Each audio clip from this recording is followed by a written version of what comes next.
Dr. Lazarus Chakwera, President of the Republic of Malawi, Your Excellency, Madam Monica Chakwera, First Lady of the Republic of Malawi, distinguished guests, all protocols observed.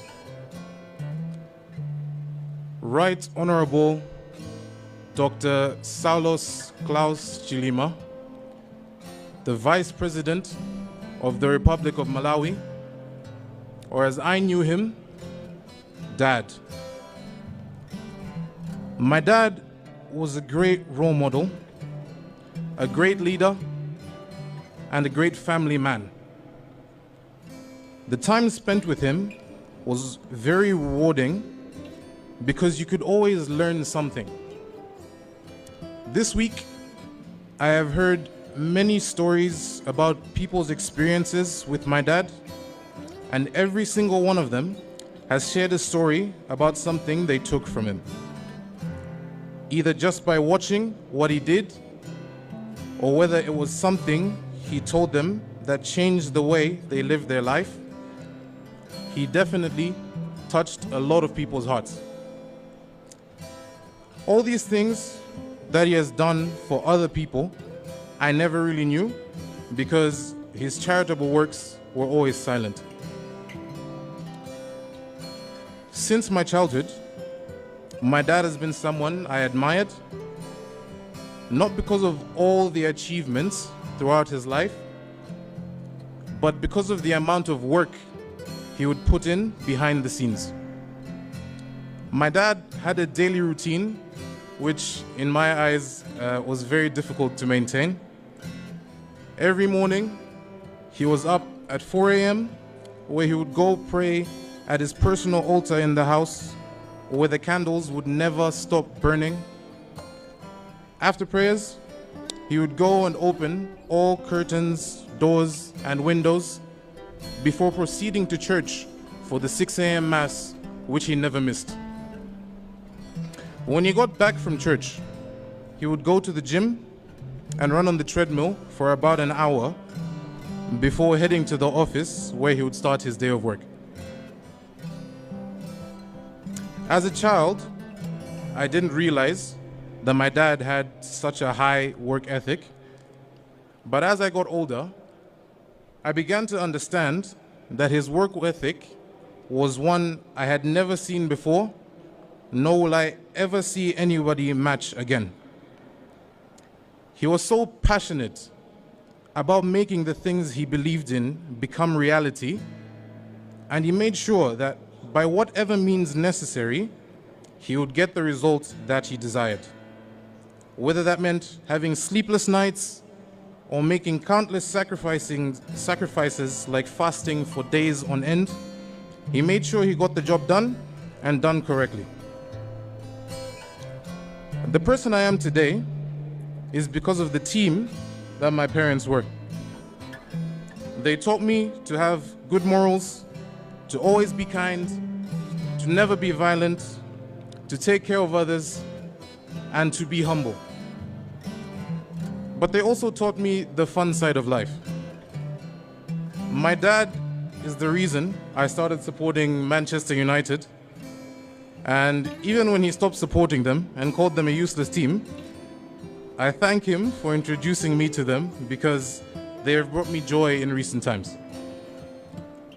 Most of the sports that I play are because of all the awards that he had in the house. Football awards, basketball awards, golf awards. Dad was a versatile person in everything that he did. And naturally, my sister and I followed in his footsteps and started playing these sports as well. I became one of the starting players for Kamuzu Academy's senior basketball team. And then when I left KA, I joined a local team in Lilongwe before I went to university. My sister here has also been nominated for a basketball award at her secondary school. So Dad, your influence on us was great then and will continue to guide us in our lives from here on out. For me personally, Music is one of my biggest passions in life, and it's something I took very seriously while I was at KA. When the Kamuzu Academy Orchestra was heading out for our first concert at Capitol Hotel with the Malawi Defense Force Brass Band, I was chosen as one of the MCs. I was very nervous as it was going to be my first ever public speaking event and I did not know what I was doing. However, the first face I saw, which calmed me down and gave me confidence that evening, was my dad's. He watched as I hosted the concert and played 2 different instruments that night. And on that same night, I saw a side of him that I had never known before. About halfway through the program, he got up in front of everyone after my co-host announced he was going to do something. He walked to the front to the stage, picked up the baton, and led the MDF brass band to play a song which left me both impressed and surprised. I did not know he had a musical side to him as well. I mean, we know my mom is quite the lyricist when it comes to music, so I was happy to see that it was something that runs in the family. But many of us here saw my dad as a serious, determined, and inspiring person.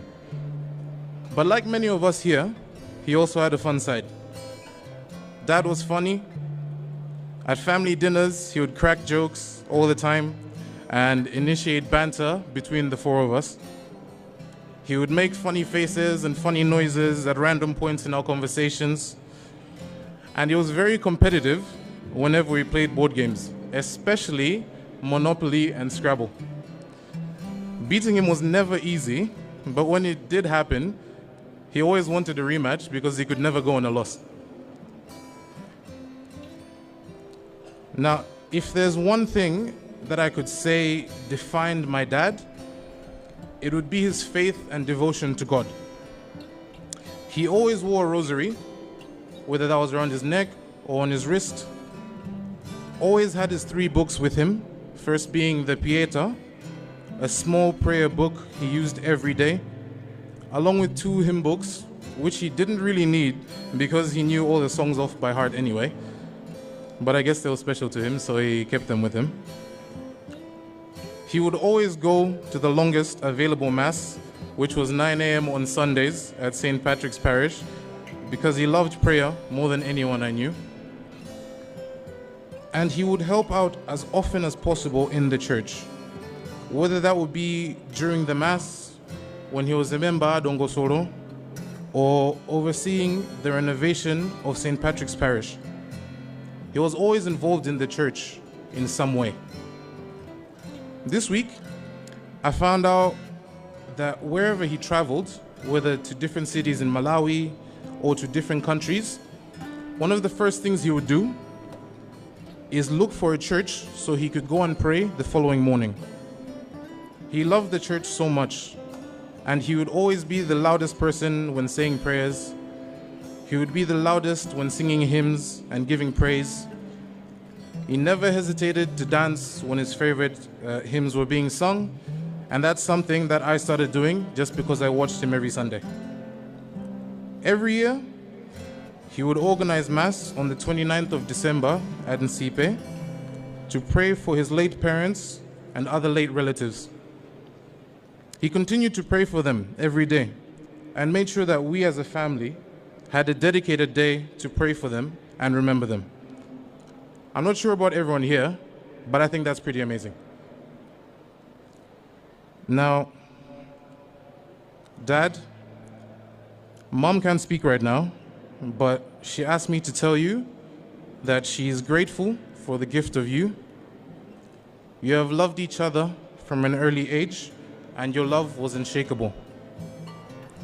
For the past 20 years, you have taken care of her as she struggled with her painful arthritis, praying for her constantly, sending her to the best hospitals across the world, and your unwavering support of all that she did and your complete acceptance of who she is, flaws and all, is truly appreciated. You will forever be her love, and she will forever be your dearest. Now, before I close, I'm a big fan of fiction, and there is one quote from a show that I like called One Piece. And the quote states, "When does a man die? When he is hit by a bullet? No. When he suffers a disease? No. When he eats a soup made out of a poisonous mushroom? No. A man dies when he's forgotten." End quote. Now this quote came into my mind when I was thinking about what to say here today, and I thought it was odd. But after going through the week and understanding what people said about my dad, it makes perfect sense for two reasons. The first is that even though my dad is physically not here anymore, his legacy will live on in the hearts of the people he touched. Anybody that has good memories of my dad will ensure that his legacy lives on for generations to come. And even if only we, as a family, continue to remember him, he will live on forever. Now, the second, and I believe more important reason, is that he is now in a place where he can be happy and look down on us, knowing he did a good job. I have no doubt in my heart that he's in heaven watching over all of us gathered here today. No doubt that some of the things I said here today came from him as well. No doubt that he is in heaven with his beloved mother and father who have patiently waited to meet him again. So instead of looking at my dad's passing as a sad event, even though I feel pain, I will celebrate the life that he led. I'll continue to take him as an example in day-to-day life and in my Christian life. Continue to speak with him and ask him for guidance. Continue to be a good son to mom. Continue to be a good big brother to my sister. Continue to be a friend to all the people who consider me one. And finally, continue to believe that when the time comes, we will all be reunited again with you in God's kingdom. I love you, Dad, and I'll see you later. Thank you.